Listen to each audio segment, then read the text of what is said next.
Hello बच्चों, matric वाला YouTube channel पर आपका फिर से स्वागत है। आशा करता हूँ कि आप लोग स्वस्थ होंगे और अपने पढ़ाई को बहुत ही अच्छे तरीके से कर रहे होंगे। आज के इस वीडियो लेक्चर में हम लोग क्लास 10th के भूगोल का चैप्टर नंबर 5 पढ़ने वाले हैं। इससे पहले 4 चैप्टर का वीडियो अपलोड हो चुका है। यदि आपने उसे नहीं देखा है तो इसके डिस्क्रिप्शन में उसका लिंक दे दिया जाएगा, आप वहाँ से इसे देख सकते हैं।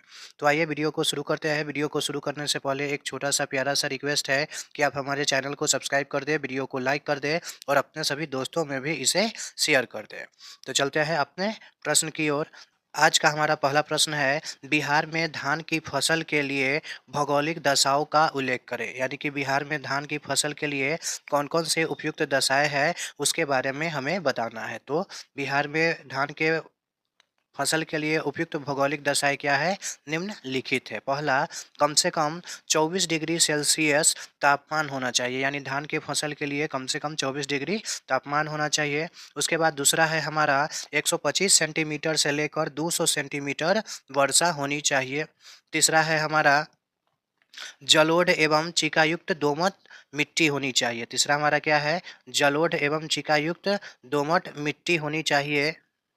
और चौथा हमारा है सस्ते श्रमिक, यानी काम करने के लिए जो मजदूर होते हैं वो क्या होने चाहिए, सस्ते होने चाहिए। 2 नंबर प्रश्न है हमारा, बिहार में दलहन के उत्पादन एवं वितरण का संक्षिप्त विवरण प्रस्तुत करें। बिहार में हमें क्या करना है, दलहन के उत्पादन और वितरण का संक्षिप्त विवरण देना है। तो बिहार में रबी दलहन की खेती 519.6 हजार हेक्टेयर भूमि पर की जाती है, जिसमें से कुल 372,000 मीट्रिक टन का उत्पादन होता है। यहाँ खरीफ दलहन की खेती 87.26 हेक्टेयर भूमि में की जाती है, जिससे 74,000 मीट्रिक टन का क्या होता है, उत्पादन होता है।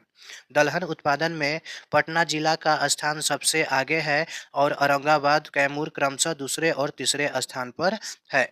तो 2 नंबर प्रश्न हमारे क्या हो गए, कंप्लीट हो गए। अब चलते हैं प्रश्न नंबर 3 की ओर। प्रश्न नंबर 3 हमारा है, कृषि बिहार की अर्थव्यवस्था की रीढ़ है, इस कथन की व्याख्या करें। तो हमारा प्रश्न का उत्तर हो जाएगा, बिहार एक कृषि प्रधान राज्य है। यहाँ की 80% जनता कृषि कार्य में लगी हुई है। झारखंड से अलग होने के बाद बिहार में केवल उपजाऊ भूमि ही बच गए हैं, अतः यहाँ के लोग ने उसी भूमि पर खेती कर अपना जीवन यापन करते हैं। इस प्रकार कृषि बिहार की अर्थव्यवस्था का रीढ़ है।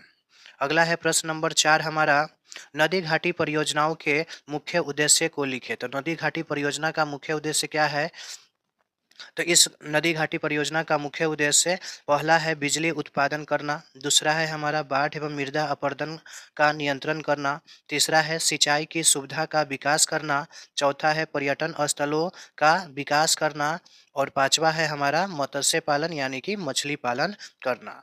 अब प्रश्न नंबर 5 हमारा है, बिहार के नहरों के विकास से संबंधित समस्याओं को लिखिए। तो बिहार में नहरों के विकास से संबंधित समस्या क्या है, जल का असमान वितरण, पूंजी का अभाव, धारा तल का स्वरूप और घोटाले के कारण कमजोर बांध। ये सभी बिहार के नहरों के विकास से संबंधित समस्याएं हैं।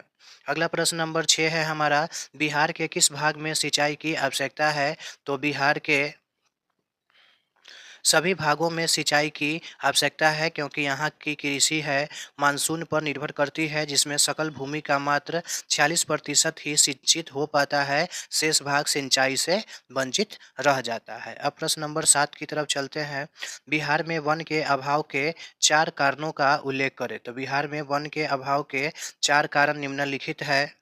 पहला है हमारा, विभाजन के बाद अधिकतर वनाच्छादित क्षेत्र झारखंड में चले गए हैं। यानी कि विभाजन हुआ है बिहार का, उस समय अधिक जो वन थे वो सभी के सभी कहाँ चले गए, झारखंड के तरफ।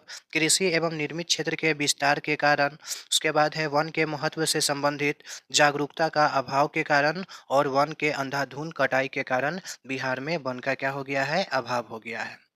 प्रश्न नंबर 8 हमारा है, संक्षेप में शुष्क पतझड़ वन की चर्चा करें। तो हमारा आंसर हो जाएगा, बिहार पूर्व मध्यवर्ती भाग तथा दक्षिण पश्चिम पहाड़ी भाग में इस प्रकार के वनों का विस्तार अधिक है। कैमूर रोहतास जिले में इसका अधिक विस्तार है। यहाँ के प्रमुख वृक्ष खैर, बहेरा, पलास, महुआ, अमलतास, शीशम, नीम और हरे आदि है। ये हमारे क्या है सूक्ष्म पतझड़ वन जो बिहार में जो इसकी स्थिति है उसके बारे में बताया गया है। अब प्रश्न नंबर 9 है, बिहार के ऐसे जिलों का नाम बताइए जहाँ पे क्या है वन 1% से भी कम है। वन क्या है 1% से भी कम है। तो हमारा हो जाएगा बिहार के पटना, मुजफ्फरपुर, वैशाली, मोतिहारी, गोपालगंज, दरभंगा, मधुबनी, समस्तीपुर, बेगूसराय, मधेपुरा, खगड़िया, नालंदा, सिवान, सारण, भोजपुर, बक्सर जिले में 1% से भी कम वन मिलते हैं।